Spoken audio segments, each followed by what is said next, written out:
नमस्कार दर्शकों, मैं एस्ट्रो स्नेहा शर्मा आप सभी का दशा महादशा प्रोग्राम में हार्दिक अभिनंदन करती हूँ।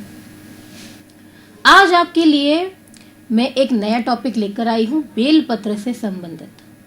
हम जब भी मंदिर जाते हैं, शिवलिंग पर शिव जी को जल चढ़ाते हैं, तो अक्सर जल चढ़ाते समय हम देखते हैं उनके ऊपर हमने बेलपत्र अर्पित किए हुए हैं। तो इस बेलपत्र को चढ़ाने का अर्थ, उनको अर्पित करने का अर्थ क्या है, उसका महत्व क्या है, क्या कभी हमने सोचा है? उन्हें प्रसन्न करने के लिए हम बेलपत्र चढ़ा देते हैं, लेकिन उस बेलपत्र को चढ़ाने का महत्व क्या आप जानते हैं? क्यों प्रसन्न होते हैं शिव भगवान?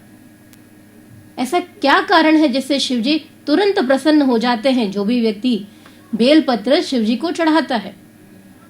तो इसके पीछे एक कथा भी काफी प्रचलित है और कई सारे ऐसे कारण भी है। बेलपत्र का जो पेड़ है वो सदियों से काफी पवित्र माना गया है। इसके कई सारे गुण हैं, केवल एक गुण नहीं है, इसके कई सारे ऐसे गुण हैं जो भगवान शिव को इस बेलपत्र के प्रति अति प्रिय बना देते हैं। भगवान शिव को चढ़ाया गया चढ़ावा बिना बेलपत्र के अधूरा है। आप उन्हें कुछ भी अर्पित कर दीजिए, लेकिन अगर आपने बेलपत्र अर्पित नहीं किया तो वो आपका जो चढ़ावा है, जो आपने उनको अर्पित किया है, वह अधूरा ही माना जाएगा। बेलपत्र की 3 पत्तियां एक साथ जुड़ी हुई होती हैं तो बहुत ही पवित्र माना जाता है उसे। 3 पत्तियों का साथ में जुड़ा हुआ रूप कैसा लगता है? बिल्कुल त्रिदेव के समान लगता है। कुछ लोग यह विश्वास करते हैं कि यह 3 पत्ते जो हैं, किसके? बेलपत्र के, महादेव के त्रिशूल को दर्शाते हैं।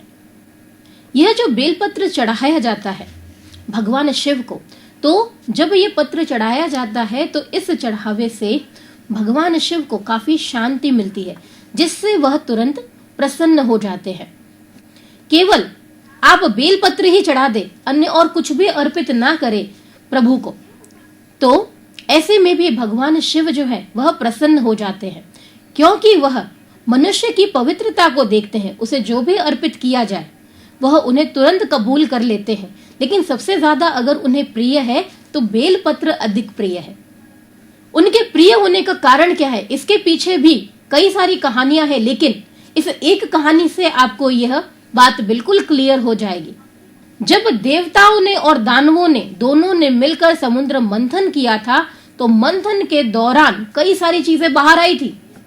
उसमें से बहुत सारी चीजें निकली थी मंथन में से, लेकिन उसमें से क्या निकला था? एक हलाहल विष, एक ऐसा विष जो संपूर्ण जगत को विषैला कर देता अपने विष से। इसीलिए ही क्या भगवान शिव ने जगत के कल्याण के लिए अपने कंठों में इसे धारण कर दिया, और इसी कारण महादेव कहलाए नीलकंठ। इस विष का प्रभाव इतना भयंकर था कि भगवान शिव का जो मस्तिष्क था वह एकदम गर्म हो उठा। भगवान शिव काफी बेचैन उठे। तब देवताओं ने क्या किया? भगवान शिव के सर पर जल डालना शुरू किया, यानी जल जो था वह प्रभावित करना शुरू कर दिया। तो जल की शीतलता से उन्हें आराम तो मिला, लेकिन कंठों में जलन रह गई। उनका सर जो था उसमें शीतलता तो मिली, लेकिन क्या हुआ? उनके कंठों में जलन क्या हुई? कम नहीं हुई। किसके कारण? उस विष के कारण। तो उस जलन को कम करने के लिए देवताओं ने भगवान शिव को बेलपत्र को खिलाया, क्योंकि बेलपत्र में विष के प्रभाव को कम करने के बहुत सारे गुण होते हैं। इसीलिए शिव भगवान की पूजा में बेलपत्र का विशेष महत्व है, क्योंकि वह उन्हें शांति प्रदान करता है। बेलपत्र को तोड़ने के भी कई नियम हैं। उन नियमों का हमेशा ध्यान रखना चाहिए। चतुर्थी, अष्टमी, नवमी और चतुर्दशी अमावस्या का भी ध्यान रखते हुए आपको यह नहीं तोड़ना चाहिए। सोमवार के दिन भी ध्यान रखें, आप नहीं तोड़े तो ही ज्यादा यहाँ पर शुभ माना गया है। यदि आप सोमवार को चढ़ाना चाहते हैं तो एक दिन पूर्व ही क्या करें? आप बेलपत्र को तोड़ दीजिए, फिर चढ़ाएं। इस दिन तोड़ने के लिए भी कई सारे नियम मौजूद हैं। ऐसा संभव नहीं है कि हमेशा आपको बेलपत्र मिल जाए। यदि आप मंदिर जाते हैं, किसी अन्य व्यक्ति ने भी बेलपत्र चढ़ा रखा है, तो आप वह बेलपत्र को वापस जल से शुद्ध करके उसे चढ़ा सकते हैं। ऐसा जरूरी नहीं है कि चढ़ा हुआ बेलपत्र ही आप वापस यूज ना ले सके। चढ़े हुए बेलपत्र को भी वापस चढ़ाया जा सकता है, उसे धोकर। महादेव को बेलपत्र हमेशा उसकी चिकनी सतह वाला जो हिस्सा होता है वही हिस्सा जो है वो शिवलिंग पे अर्पित करना चाहिए। एक बात का सदैव ध्यान रखना चाहिए कि अगर किसी व्यक्ति ने वहां पर बेलपत्र रखे हैं तो उसका कभी भी अनादर नहीं करना चाहिए। कि किसी अपना चढ़ाने के लिए किसी और के बेलपत्र को आप किनारे करके रख दीजिए या ऐसे ही उसको फेंक दे, आपको अपना बेलपत्र चढ़ाना है। तो इस बात का हमेशा ध्यान रखना कि कभी भी शिवलिंग पर यदि बेलपत्र चढ़ा हुआ हो तो उस चढ़े हुए का स्वयं का चढ़ाने के लिए अनादर कभी मत करना। इससे नहीं तो क्या होगा, शिव जी आपसे रुष्ट हो जाएंगे। ये छोटी छोटी गलतियां आपको काफी भारी पड़ सकती हैं, तो इसीलिए इन नियमों का पालन करना बहुत ज्यादा जरूरी है यदि आप बेलपत्र चढ़ाते हैं तो, और करना चाहते हैं भगवान शिव को प्रसन्न। तो इन छोटी छोटी बातों का ध्यान रखें, इन सावधानियों का ध्यान रखें। आज का पंचांग, आज है 16 जनवरी सन 2021, दिन है आज शनिवार, तिथि है आज द्वितीया, माह पौष शुक्ल पक्ष, संवत 2077, शाक 1942। आज जन्म लेने वाले जातकों की राशि होगी कुंभ और नक्षत्र होगा पूर्वा भाद्रपद। बढ़ेंगे अपने प्रोग्राम में आगे और जानेंगे क्या कहते हैं हमारे आज के सितारे। मेष राशि, मेष राशि वालों, आज आपके सितारे कह रहे हैं कि दिन जो है वो मध्यम फलदायी रहेगा। क्रोध आपकी वाणी में पूर्ण रूप से नजर आएगा।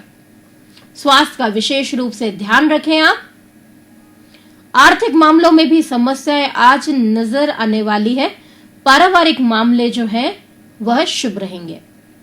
वृषभ राशि, दूसरों के झगड़ों में ना पड़े तो ही बेहतर रहेगा आपके लिए।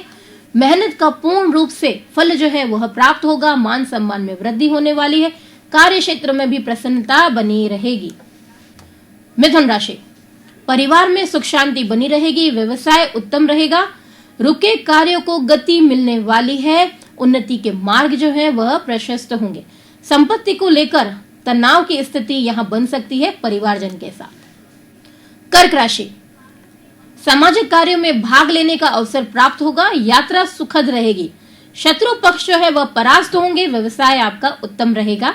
सु अवसर प्राप्त होंगे अपने कार्य को और बढ़ाने के। सिंह राशि, धन तो आएगा लेकिन वो धन कहाँ खर्च होने वाला है, पत्नी के स्वास्थ्य के ऊपर खर्च होने वाला है। तो आर्थिक मामले में उतार चढ़ाव की स्थिति जो है वो बनी रहेगी। स्वयं का स्वास्थ्य तो उत्तम रहने वाला है। कन्या राशि, वरिष्ठ जनों का मार्गदर्शन प्राप्त कर कार्य क्षेत्र में उन्नति हासिल करेंगे आप। योजनाएं जो है वह बिल्कुल सही तरीके से पूर्ण होने वाली है। आय के नए स्रोत बढ़ेंगे। तुला राशि, आर्थिक स्थिति में वृद्धि होगी। रुके हुए कार्यों को प्रगति मिलने वाली है।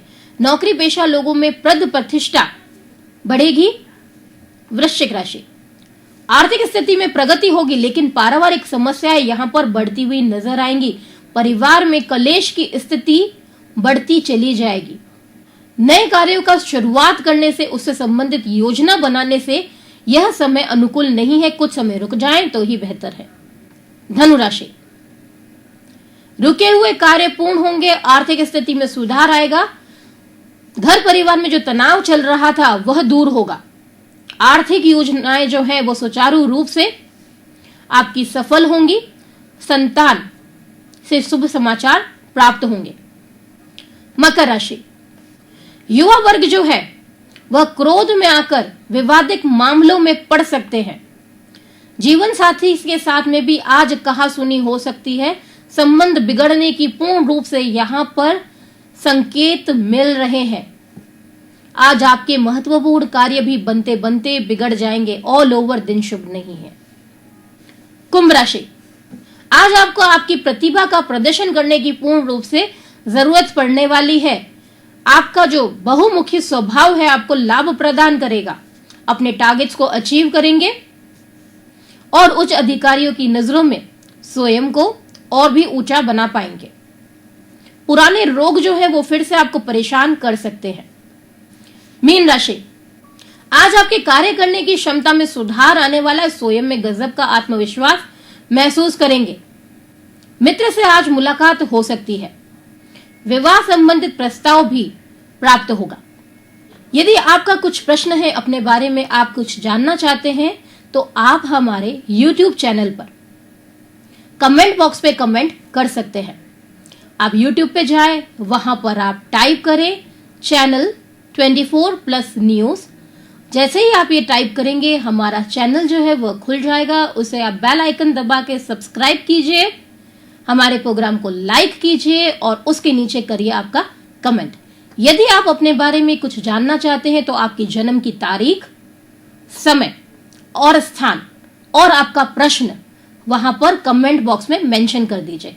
हम अपने प्रोग्राम के माध्यम से आपके प्रश्नों के उत्तर अपने प्रोग्राम में दिखाएंगे। वहां से सुनकर आप अपने बारे में जानकारी को प्राप्त कर सकते हैं। लेकिन उसके लिए आपको करना होगा हमारे चैनल को सब्सक्राइब, हमारे प्रोग्राम को लाइक और ज्यादा से ज्यादा शेयर।